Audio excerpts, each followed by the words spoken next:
Hi, I'm Robin from Swig, and I'm here to introduce you to your wines from Wine Car Boot. They've just arrived in my Swig box, and I've unpacked it, and this is what we've got. At Swig, we like to find undiscovered gems, particularly wines that punch above their weight. And we've got 3 white wines, and the first white wine is a perfect example of that. It's a Sauvignon Blanc. It's not just any old Sauvignon Blanc. It's from a region called Puy-Fumé in the Loire, which is a very famous vineyard. But the great thing about this wine is it's from right next to Puy-Fumé, so it can't actually be called Puy-Fumé. A lot of Puy-Fumés now cost around 20 or 30 pounds, but this costs half the price. It's about 12 pounds a bottle. But it's got a fantastic character that's unique to this soil. Fumé means slightly smoky, and if you think about a struck flint, it's got that wonderful magical character. You don't get it in any other Sauvignon. And it's got a lovely zippy zestiness,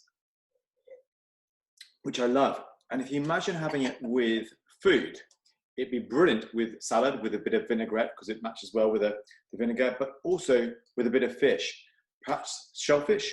And what would you put with shellfish? A little dash of lemon. Well, this is just like seasoning it with lemon and having that and a scallop together.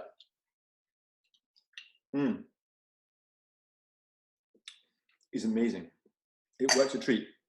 So a bit of salad, a bit of fish, or a bit of goat's cheese is actually perfect with Sauvignon Blanc, like this. Then we're moving to this wine from South Africa. It's a beautiful wine called Papagaai, which means the Cape Parrot. The Cape Parrot's an endangered species, and our friend who's a winemaker called Adi Badenhorst is passionate about protecting them, so he breeds them and to try and up the population. This is a brilliant wine made by a winemaker who's got a bit of surplus wine sometimes, so he picks the best of those, and it's a unique blend every year. This one's a particular blend of Palomino and Semillon this year, and it's got a beautiful, slightly honeyed, buttery character, slightly more textured than this wine here, which is a lovely, crisp, kind of aperitif wine. This is slightly fuller and softer, slightly richer, and easier, perhaps, to just drink easily. And it's also not too flavoursome, but got a lovely amount of flavour. So it's actually really wonderful with crab, which actually doesn't want overpowering. It's quite hard to blend with crab sometimes. That's perfect with that, but just a lovely, easy drink. Then we've got this amazing wine here from Portugal, which I adore. Portuguese coast is northwest, near Galicia, and it's a grape called Alvarinho, which is the same grape as Albarino in Spanish. And it's a little bit like Sauvignon, but it's got this magical extra kind of dimension, slightly lime, slightly peach, slightly honeysuckle. It'd be, of course, excellent with a fish of the region, but it's a lovely aperitif, kind of a lovely alternative to gin and tonic. It just kind of hits the part that other things don't always quite reach at 5 or 6 o'clock in the evening. And I'm going to try it with some prawn that I just fried earlier with some garlic. And I think that would be perfect. It's amazing. So if you're frying some squid or some prawns with a bit of chili and garlic early in the evening or at lunchtime with a glass of that, it will go down a treat. Now we've got another wine from here from that really punches above its weight in no uncertain terms. It's a Pinot Noir. It's one of the best value Pinot Noirs, and for that matter, one of the best value red wines I've ever come across in my life as a wine merchant. It's very, very hard to find Pinot Noir that's good value, particularly ones that have got the character of the magic of Pinot Noir, which is why it's a holy grail of winemakers. There's a sort of je ne sais quoi magical quality. You can't quite put your finger on it, and this has got it. In addition to the lovely raspberry kind of strawberry notes of Pinot Noir, this one's 3 years old, and you start to creep in with this lovely sous bois character, as the French call it, which means under the wood. So kicking up the leaves in the autumn, and you get that lovely aroma that lifts up from the floor of the woods with a bit of the damp wood from the trees and the moss. It just creeps in and blends in beautifully with the raspberry and strawberry notes of this wine. It's so easy to drink Pinot Noir. It's a light wine. In fact, it's a white wine drinker's red wine, but a lot of red wine drinkers who like full-bodied red wines do like it too. But it is light, but it's got this beautiful fragrance to start with. You can drink it on its own because it's so silky and supple. And with food, it's wonderful with things like white meat. It's a red wine that can go with fish very well. It's beautiful with turkey and chicken. It's also fantastic with mushrooms.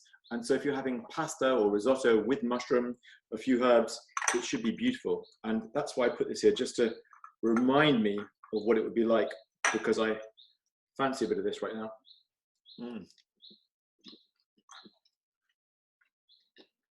It tastes a bit like sous-bois. That's a perfect combination. So really, really easy dish to have with Pinot Noir on the sofa. Then we've got this wine made with Cabernet Sauvignon. So kind of opposite, light wine, heavier wine, but not a really big, rich wine, just heavier. It's made with Cabernet Sauvignon from South Africa. And it's a very cool wine because it comes from a rather shishy producer and it's been siphoned off. It's surplus to requirements, really. It sometimes happens. Put together by a friend of ours who runs Cape Town's best wine bar called Public. And this has got an incredibly classy nose.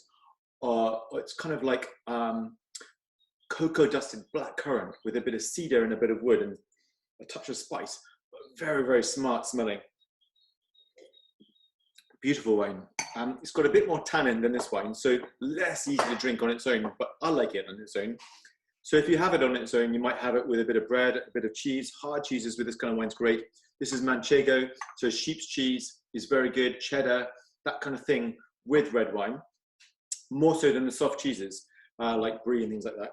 So wonderful, wonderful wine. Also great with grilled meats like steak, with lamb, that kind of thing, but a great all-rounder too. It's a beautiful wine. So that's called alphabetical Cabernet Sauvignon. It's called Van Ordinaire, but it's actually made with Cabernet Sauvignon, Merlot, and Cabernet Franc. And finally, we've got this wine here called Secretaires, which is made by the same guy, this wonderful, characterful, colorful guy called Arie Badenhorst, who makes this wine. He also makes this wine. It's called Secretaires. And the signature grape in this wine is called Cinsault, which is rather unusual. You don't always see that over here, but they've realized it's a fantastic grape variety in South Africa. It's actually from southern France originally, probably from the Rhone, and it's got a lovely fragrance to it. But I've slightly chilled this wine and it brings out extra dimensions of fruit, like cranberry, cherry, plum. It's got a bit of Grenache in it, which gives it a bit of chocolate, and a bit of Shiraz, which gives it a bit of spice. So it's a lovely, light, juicy wine, not big and rich, it's juicy and light. So it's lovely for summer drinking, but also everyday drinking. It's great with pasta, it's great with kind of barbecue food, but just really easy to drink. Bit of olives, things like that. So 6 beautiful wines, kind of for fun, joyful, everyday drinking that punch above their weight for Wine Car Boot. And Wine Car Boot, we love you. You're amazing. We hope you keep going for many, many years to come because it's great for independent wine merchants like us. Cheers, everyone.